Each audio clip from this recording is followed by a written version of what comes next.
Сәлем құрметті көрермен, сіздермен бірге Жаңға Дауа арнасы. Бүгінгі дерек көз Ихсан KZ порталынан алынды. Ең жылдам қабыл болатын дұға. Сіздің әрдайым Алладан қол жайып, көмек сұрайтыныңызды білеміз. Ал сіз Алланың қолын жайып сұрағанды құр қайтаруға ұялатынын білесіз бе? Ендеше, бүгін өзіңіз үшін әрі барлық мұсылман бауырлар, туған туыс, ата-ана, таныстарыңыз үшін дұға жасауға қалай қарайсыз? Муслимнің Сахих хадистер жинағында мынандай хадис бар. Мұсылманның мұсылманға жасаған дұғасы қабыл болады. Мұсылман бауыры үшін тілек айтқанда, періштелер әумин, Алла саған да бауырың үшін сұрағаныңды берсін дейді екен.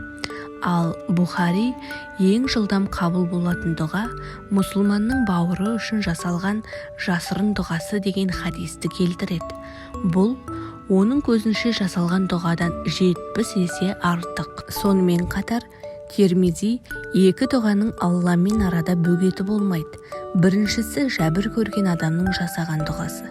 Екіншісі мұсылманның бауыры үшін жасаған жасырын дұғасы деген хадисті келтіреді.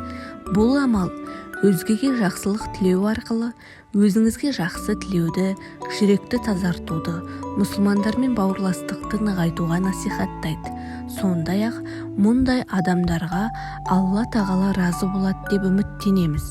Себебі бұл құлшылықты Алланың өзі үйретті.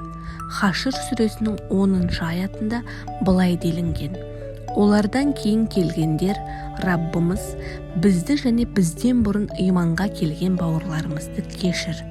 Әрі иманға келгендерге қарсы жүрегімізге жек көрушілік салма. Раббым, ақиқатында сен өте мейірбан, ерекше мейірімдісің.